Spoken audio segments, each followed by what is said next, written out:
So session 3, today we're going to begin by looking at this map. We're looking at where the promised land was situated. Now we might wonder why God gave his people a land that was fertile in places, but some places were pretty rough. But the type of land was not relevant. It was the strategic position that mattered, because Israel was between the superpowers of the world of that day. There's Egypt down here to the south, and then up here in this area, first of all you had Assyria, later Babylon, and then later again Persia. Now these superpowers needed to trade with one another, but this area here is desert.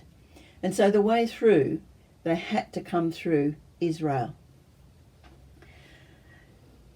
So Israel and their way of life could not be ignored. They were there to display God to the world, so he had to put them where the world would see them. Now there was one town along this route, and we'll look at another slide which shows a close-up of Israel. There was one town along this route which was very strategic because it's in a valley that they had to go through. And this is here. So they would come down the coast, they had to go through this valley, and this town of Megiddo was absolutely important as a place for anyone who controlled Megiddo, controlled that route. And apparently there have been more wars fought over Megiddo than anywhere else in all of history. And actually this is the name from which Armageddon comes in the book of Revelation. It talks about the battle for the end of the world, and it really is a battle between good and evil. And this battle was taking place between good and evil right back when we're talking about. But this area was strongly under the influence of the Philistines and their religion. Baal was a fertility god, and the people saw him as giving the fertility that grew their crops. Now this religion was very attractive to the Israelites because they saw how fertile the area was, and they attributed this to Baal. They thought of their god as the god of the desert, but obviously this Baal must be very effective to make such a fertile area.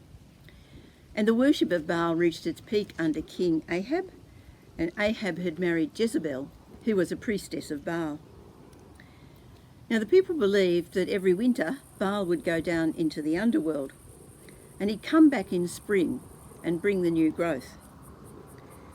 They believed it was when Baal had intercourse with his mistress Asherah that the fertility would return to the land.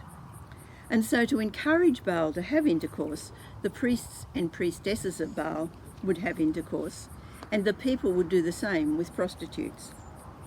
So that sexuality became quite perverted. But they also made sacrifice to Baal.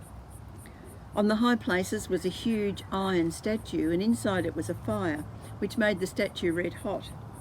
And people would sacrifice their babies by placing them on the arms of the statue. Now we shudder at the thought, but they were happy to do this to please Baal, so he would grant them what they wished. In other words, human life was devalued and just used for personal gain.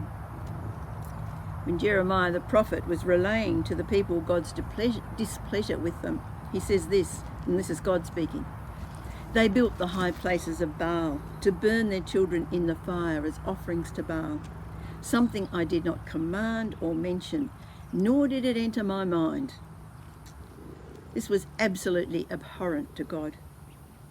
But what was even worse was that the people mixed their religions.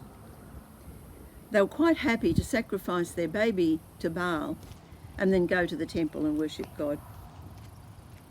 The whole culture had become so compromised that God eventually said enough is enough, and he withdrew his protection from them.